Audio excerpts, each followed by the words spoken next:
Good morning. As we come on the air, we are expecting at any moment the government to release its monthly jobs report, the clearest snapshot yet of the economic damage caused by the coronavirus outbreak. And we are expecting a staggering number, a jump in unemployment, the worst one-month loss in American history, frankly, something that has never been seen before. NBC's Tom Costello joins us now as we await these numbers. They're expected at any moment.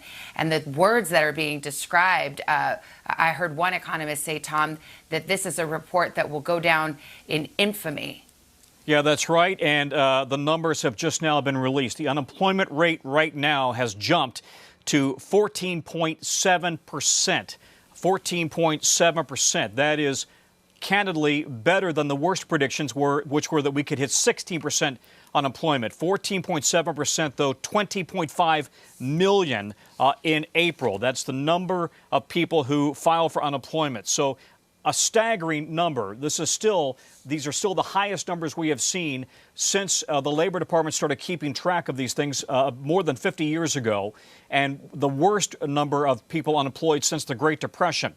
Nonetheless, believe it or not, a 14.7% unemployment rate is better than the worst case scenario that was forecast for today. And I would tell you, however, most experts believe that, in fact, there are many, many more people that simply have not yet been counted. Either they haven't been able to file for unemployment benefits, or they're kind of in the middle there, in which they're not really formally unemployed, but they also are simply not able to work right now. So the number thought to be much higher than this. Nonetheless, a staggering number of Americans right now not able to work, and many, as you know, have been going to food banks just to feed their families. Savannah.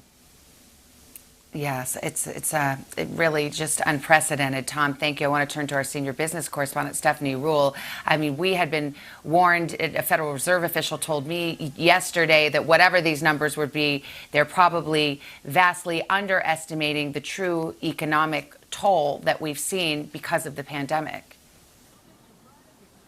Absolutely, Savannah. And to put in perspective, in 2009, when we faced the worst month of the financial crisis, we saw 800,000 jobs lost.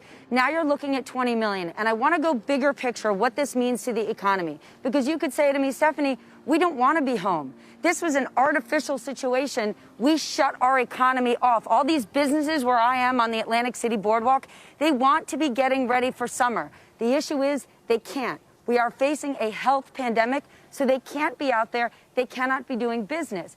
We are a spending economy. We're a consumer economy. So when you have 1 in 5 people in this country that still have jobs taking pay cuts, we're not going to be out there spending. We're not jumping in Ubers. We're not taking trips. So by us not spending money during this time, even if we want to go back to work when we reopen, not all those jobs are going to be there. Yeah, so just if people who are just tuning in, the new jobs report, it's a monthly measure, shows an unemployment rate of 14.7%. Once we can dig into these numbers, we will see which sectors of the economy were hardest hit, and we'll have a good sense of whether this is something confined to the areas we expect, like retail and travel and entertainment, or whether there has been a broader impact, and also how many of these job losses are temporary versus permanent, a key factor in any recovery. There is, of course, a political implication to all of this. I want to turn to Peter Alexander, our White House correspondent. All of this just underscoring why there is such urgency at the White House to get that economy going again.